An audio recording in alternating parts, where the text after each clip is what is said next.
The brothers Roberson are a dynamic duo hailing from a family rich in country music heritage. Rhett Roberson is the lead singer and main songwriter for the team. Now, he's accompanied by his youngest brother, Brendan, whose fine harmonies and instrumental asides prove for a hard-to-match combination. Now, these guys absolutely kick it on stage. From their hometown in Springfield, Missouri, Rhett and Brendan reluctantly entered the Texaco Country Showdown after the encouragement from their mother. I've got to hear more about this. Moms are always right, you know. They eventually made it all the way to the national televised finals at the Ryman Auditorium last year and have since caught the attention of many influential music executives in Nashville. Rhett, welcome to the show. Hey, Brad. Thanks for having me, man. Hey, not a problem, man. Isn't that the truth? After a shot on TV, everybody wants you? Well, we seem to make a little bit of a splash. I don't know about everybody. I don't know, man. That looked great. I haven't had a chance to talk to everybody yet. Hey, tell me more about Mom and why it took her coaxing to do the Country Showdown. Yeah, this is Mom's favorite part of the story. Okay. Because not only does she get to be right, but she gets to be responsible for things. So, but yeah, she'd been pushing us for a couple of years to do the Texaco Country Showdown, and you know, we'd been playing a little bit here and there, but we hadn't been playing together as much until probably the year leading up to doing that. When we ended up finally doing the show, it was on a whim, and I had the day off, Brendan had the day off from our jobs, and we just decided to drive up. It was about an hour drive to the closest one, and we drove up, didn't even have a name for our act. You know, we played a local and won the local and won the regional, won the state, and they sent us on to Nashville, so not a bad deal. And you didn't have to call yourselves the Beatles, did you? No, we, kind of a funny story. We started off just calling ourselves Rhett and Brendan, you know, because we didn't really know that we would need a name. Right. They started calling us, the radio station that hosted it, started calling us Country Plaid when we went on their show that next morning, because we happened to both wear plaid when we auditioned. So that still gets around every so often as a joke. But by the time we made it to the state level, we had switched over to the brothers Roberson. So we had something to call ourselves that was a little better than Country Plaid. And you know, I'm going to post that video of the Country Showdown on my website, so we'll talk about that a little bit later on. Now, your influences have been pretty diverse, haven't they? I mean, from John Mayer to Waylon Jennings, that's quite diverse. Yeah, I mean, when you're talking about two musicians, and we're not that far apart in age, you know, but I'm 3 years older than Brendan, so he's got some influences that I don't have, and I'm into some old country, and he's into some newer stuff, and we both have pretty diverse influences, but that comes from even growing up. Our dad was a drummer, played a lot of jazz music and blues, and Mom comes from a bluegrass background, so we grew up listening to a lot of different kinds of music. Well, obviously, it works, because a lot of artists have to really work to get the blend that you guys have, and there's more to it than that. You either have it or you don't. This is a tough business that you're in. Yeah, you know, I am blessed to have my little brother, you know, that family harmony thing it's a good and lucky thing, I feel like, to have, that he can sing with me and our voices kind of match up just because that shared DNA factor, you know? Right. Now, you're from Springfield, Missouri, right? Yes, sir. Now, if I'm not mistaken, so is King's X, Ozark Mountain Daredevils. I mean, there's a lot of great bands that have come out of there. Yeah, we actually recorded our last album at the studio that's owned by one of the Daredevils here in Springfield. Wow, you can't go wrong there. Listen, can you hang with me a while on this hour? Yeah. This would be great, man, because I want to play a couple of your songs, and the one I'm going to play first is Miranda Writes. I think that is one of the most clever songs I've heard in years. Well, thank you. Yeah, it's definitely got its own thing. Well, tell me about it. You know, set it up for me, because we're going to play it here.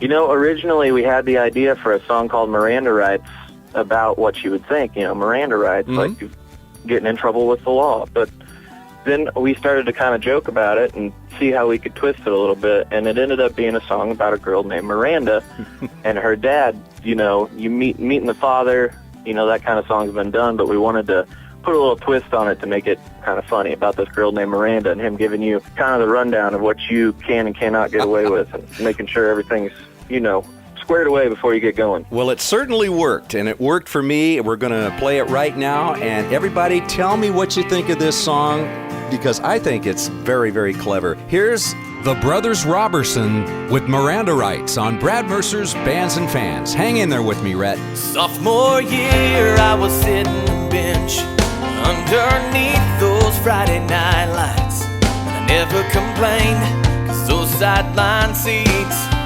put everything inside. I never missed a kickoff, I was always there, but I barely saw a game.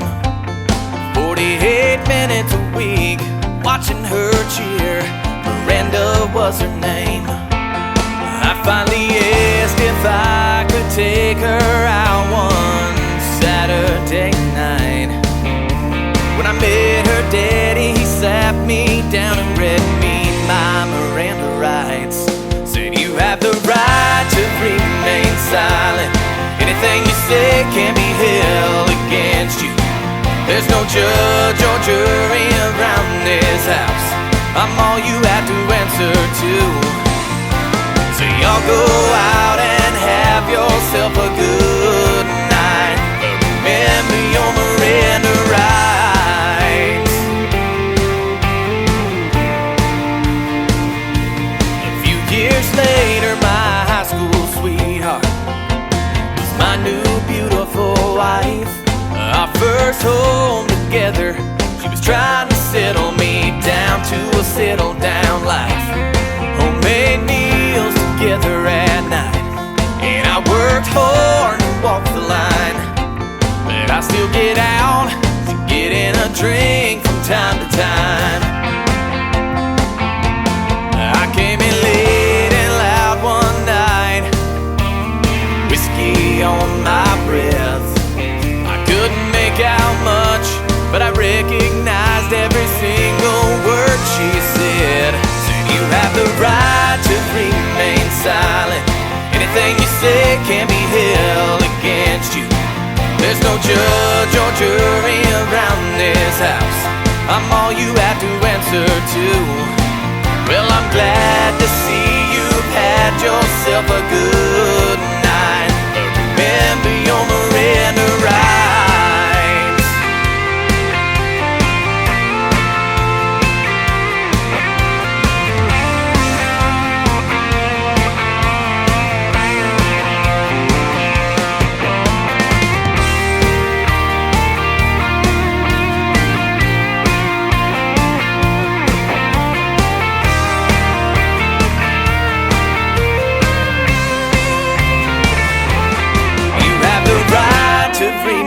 Silent.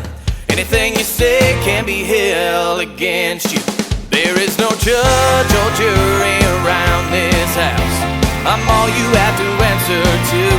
So you have the right to remain silent. Anything you say can be held against you. There's no judge or jury around this house. I'm all you have to answer to. Well, I'm glad to see you've had yourself a good night. Well, I'm glad to see you've had yourself a good night. Remember your Miranda rights. Oh, remember your Miranda rights.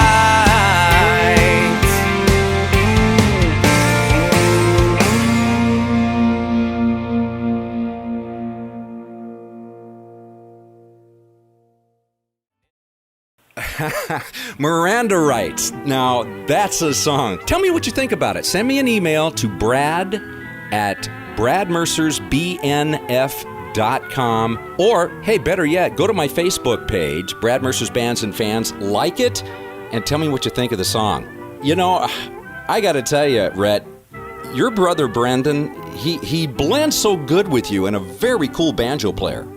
Yeah, he just picked that up within the last few years, and he kind of has his own style that he plays, and it makes it a little more melodic, that it blends, and it makes it, I think, our own sound. It's not your traditional banjo sound. but it still gives you that kind of old country twang a little bit, you know, hints at a little bit of history. Now, how has this rising success affected you so far? You know, me and Brennan just play because, and I know it sounds cliche, everyone says this, but if we weren't playing where we were playing, we'd be doing it in the living room or anywhere, you know, still playing the same bar gigs that we get out and play every so often. Yeah. I don't think for us, just because how we were brought up, it hasn't affected us much, you know, not as people, it hasn't really changed our lives a whole bunch. We just are grateful for what we get to do and keep trying to push for expanding that and getting to do more. I don't know, other than it's allowed us to travel a bunch in the last year, and that's been really cool, getting to meet a lot of new people. We were actually out in California playing in the Hanford and the Steve Perry territory. Yeah, right, kind of a little Central Valley action. Met a lot of really cool people out there, and so, you know, it's expanded our reach a lot, of course, but I think as people, it hasn't changed much of what we're doing. We're just doing what we love and are grateful to be able to do that. Well, I'll tell you, it's just now starting for you. I got to tell you, I'm thoroughly impressed with you and your brother, and I know that we'll be hearing a lot about you in the near future. Tell me about this song you penned all by yourself. It's called A Little Bit of Her, A Little Bit of Him. Yeah, that song, a lot of songs, you know, you kind of put a little bit of your own touch on it, and it's a little bit of a story and maybe a little bit of real life. But that song's about as real life as it gets. It's about my mom and my dad, and Dad is a preacher, and my mom is a little bit of a crazy person. Sorry, Mom, if you're listening to this, but I think she's aware. So I just sat down one day, and, you know, I got to thinking that, like, we are kind of a byproduct of Dad and Mom. Even though they're such a diverse influence, there's a line in there that says, I'm a little bit of drinking and cursing, I'm a little amen.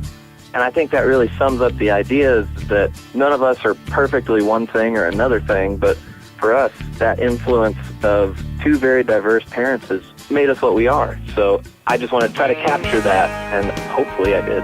Well, it's a pleasure meeting you, Rhett, and say hi to Brendan for me. Let's not keep him waiting any longer. Here are the Brothers Roberson with A Little Bit of Her, A Little Bit of Him on Brad Mercer's Bands and Fans. Thanks, Rhett. My daddy, he was a preaching man. Mama, she was something else. And every word he spoke on patience was just him talking to himself. 'Cause Mama had a wild streak, no church choir could drown out. But they taught us love was all we need to make a home out of some old house. And I'm a little bit of her, I'm a little bit of him, I'm a little bit of drinking and cursing, I'm a little amen. I'm playing bars with tips on Friday nights to pay my Sunday tithes again. I'm a little bit of her,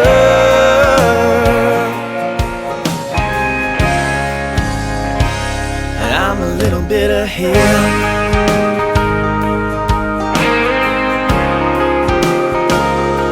They taught us to be loyal to our family, and that everyone's a friend. And be sure to blur the lines, one ends and the other begins. Sure, they had their rough spots, thought they'd tear that old house apart. Daddy taught me to follow the narrow path, Mama taught me to follow my heart. And I'm a little bit of her, I'm a little bit of him, I'm a little bit of drinking and cursing, I'm a little amen. I'm playing bars with tips on Friday nights to pay my Sunday tithes again. I'm a little bit of her,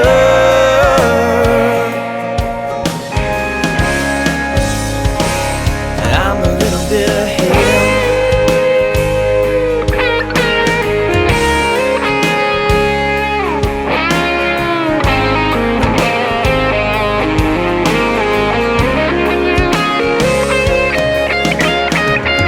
Daddy, he's still preaching, I'm sure he will for all his life. I'm glad that only the good die young, 'cause mama might need time to get it right. I'm a little bit of her, I'm a little bit of him, I'm a little bit of drinking and cursing, I'm a little amen. I'm playing bars with tips on Friday nights to pay my Sunday ties again. I'm a little bit of her,